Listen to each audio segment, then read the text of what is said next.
Si présentement, tu as une équipe, tu as des employés et que tu sens que ça manque de cohérence, que les gens n'atteignent pas leur KPI, que les gens ne sont pas engagés comme tu le voudrais, bien sache que c'est normal, mais sache qu'il y a des choses aussi que tu peux faire concrètes qui vont changer ça. Dans cette vidéo-là, je te présente les 5 dysfonctions d'une équipe et quoi faire avec ces dysfonctions-là par rapport à où est-ce que tu es rendu à travers ça. Parce que chaque équipe a un goulot d'étranglement différent et c'est important de l'analyser et de faire un plan de match clair sur qu'est-ce qu'on peut mettre en place pour régler le problème et avancer tous ensemble dans la même direction. Donc, bonne écoute. Les 5 dysfonctions d'une équipe, c'est un concept super important à prendre en compte quand vient le temps de manager, de leader votre équipe et aussi au niveau des meetings. Donc, c'est basé sur l'excellent livre de Patrick Lencioni, les 5 dysfonctions d'une équipe. Donc, c'est le concept qui explique dans ce livre-là résumé. La première dysfonction qu'on voit, c'est l'inattention aux résultats. C'est que votre staff ou même vous-même, peu importe les résultats qu'on a, c'est pas si grave, on porte pas trop attention à ça. Ensuite de ça, l'autre dysfonction, c'est d'éviter les responsabilités. Quand tu demandes « Hey, il est arrivé telle affaire dans le gym, c'est la faute de qui? » Personne ne dit que c'est de sa faute. Puis, il n'y a jamais personne qui est responsable de rien. Ça retombe tout le temps sur vos épaules. Le manque d'engagement est une autre dysfonction. Les gens ne sont pas engagés. Puis ça, je l'entends souvent. Mon staff n'est pas motivé. Ils ne veulent pas faire les affaires. Ils ne veulent pas faire l'extra mile. Ils font leur job à 80%. C'est botché. C'est ci, c'est ça. Mais c'est un manque d'engagement. La peur du conflit, les petits chit-chats, les petits gossips, un parle contre l'autre, un parle contre ci. Là, tu entends parler que, hey, il y en a un qui n'est pas content, mais il n'est pas venu te voir.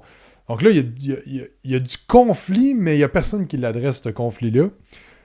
Et à la base de la pyramide, la plus grande dysfonction d'une équipe, c'est l'absence de confiance. Tu n'as pas confiance en ton équipe, l'équipe n'a pas confiance en toi, les gens n'ont pas confiance entre eux. Donc ça, c'est les 5 grandes dysfonctions qu'on voit.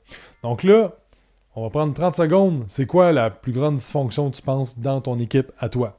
Est-ce que c'est l'absence de confiance, la peur du conflit, le manque d'engagement, éviter les responsabilités ou l'inattention aux résultats? Maintenant, c'est quoi les choses qu'on peut faire pour faire en sorte que ça se règle? Et là, je veux juste montrer que l'inattention aux résultats, souvent, c'est ça qu'on veut régler. On veut que les gens soient attentifs aux résultats, qu'ils atteignent les objectifs, puis que ça soit résultat, mais c'est au top de la pyramide. Et c'est une pyramide. La base et les étages doivent être suivis. L'inattention aux résultats, c'est la dernière affaire. Et ça, comment qu'on règle ça? C'est en ayant des stats et que chaque semaine, on regarde ces stats-là avec les gens qui sont imputables de ça, ce qui nous amène au prochain point, qui est la responsabilisation, les standards et l'imputabilité. Donc là, c'est qu'il y a des gens qui sont responsables d'une stats. Donc, par exemple, que toi, tu es un coach, tu es responsable de ton succès client ou ton renouvellement client. Et aussi les standards. Est-ce qu'il y a des standards clairs chez vous? Est-ce qu'il y a une ligne vraiment précise de comme voici comment on agit? C'est quoi les standards? C'est quoi le mode de commande? Les commandements chez vous, c'est quoi? Est-ce que c'est d'arriver 10 minutes d'avance avec un client? Est-ce que c'est de ne pas avoir ton cellulaire quand tu entraînes un client? Est-ce que c'est d'avoir, tu sais, nous autres, un de nos standards, ben, c'était d'avoir, tu avais ton pad, ben là, à un moment donné, on était digital, là, mais tu avais ton pad avec ton plan, avec ton crayon, ton chrono autour du cou, en polo. Comme, c'est ça le standard. Okay? Donc, c'est quoi vos standards? Donc, c'est encore là, si c'est pas clair pour vous, ça l'est encore moins pour l'équipe. Suite de ça, le manque d'engagement, mais ça doit avoir une mission et une vision claire. Les gens veulent se voir à travers votre vision. Votre vision doit être assez grande pour que les gens puissent voir leur propre vision à travers ça, puis réaliser leurs propres objectifs de vie à travers votre vision. Donc là, on va voir dans d'autres modules comment déterminer ça, mais ça doit être super clair et ça doit être véhiculé. À chaque semaine, vous devez revenir sur votre vision et votre mission. La peur du conflit, c'est de confronter les problèmes.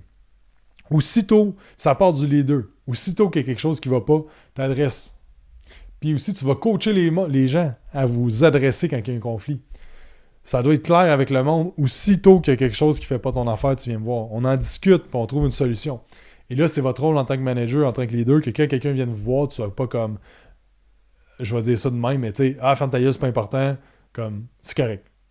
Qu'on en parle et qu'on affronte les problèmes et que ça devienne partie de votre culture. Qu'il y ait du conflit. C'est bon le conflit. Si vous pognez un peu avec le monde des fois, puis il y a comme des divergences d'opinion, c'est bon, c'est sain le conflit.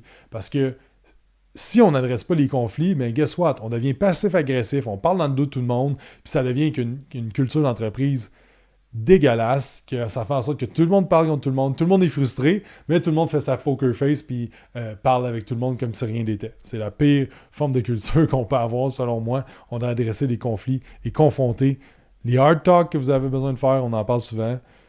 Comme il faut apprendre aux gens à faire des hard talks. Si vous avez de la difficulté, comme imaginez un employé, là, venez vous confronter avec un problème qu'il y a, des fois, le monde aime juste se fermer la gueule, puis, désolé mon langage, et de juste éventuellement de démissionner ou auto-saboter, ça on le voit souvent, ils auto-sabotent que pour que vous les mettiez dehors. Là. Dans le fond, ils commencent à agir vraiment comme des merdes, puis comme à un moment donné, tu n'as juste pas le choix de les mettre dehors. Et l'absence de confiance, ben, c'est vous d'être vulnérable et empathique. L'empathie, ben, c'est que les gens se sentent écoutés. C'est de prendre le temps avec chaque personne. Puis oui, je sais de s'asseoir dans le bureau d'un coach puis de jaser comment c'était sa fin de semaine. Juste de même, t'arrives, ben, pas une meeting, rien. Tu fais juste jaser comment c'était sa fin de semaine. Tu prends des nouvelles de lui, de comment ça va. Je sais que des fois, en tout cas, moi, j'avais beaucoup l'impression que c'est une perte de temps parce qu'on n'avançait pas, on faisait pas quelque chose de concret. C'est super important pour bâtir de la confiance avec les gens, bâtir la relation avec vos employés. Et c'est pas, raconte pas ta fin de semaine de brosse, là, si t'as brossé, là, comme c'est pas ça. Mais c'est juste d'être empathique avec la personne, puis d'être vulnérable aussi, de dire comme, est-ce que toi, il y a des moments que ça a été plus tough, qu'est-ce que t'as fait, et ainsi de suite. Et là, c'est vraiment important de mettre vos limites à qu'est-ce que vous parlez pas avec les employés. Pour moi, il y a vraiment une grosse limite. Je ne vais pas parler de certaines choses personnelles, là, vraiment de trancher la ligne à ce niveau-là, mais de qu'est-ce que vous êtes à l'aise à faire. N'oubliez pas que vous ne voulez pas avoir des amis. Vos employés, ce pas vos amis. Vous pouvez les apprécier, vous pouvez carer vraiment pour eux autres, mais ce n'est pas vos amis. Selon moi, aller prendre une bière et puis brosser avec un employé, c'est peut-être pas nécessairement. Encore là, ça c'est ma perspective, c'est mes standards à moi. Donc, vous faites ce que vous voulez avec ça, mais juste de penser que on doit créer de la confiance avec les gens à la base. Okay? C'est l'affaire la plus importante.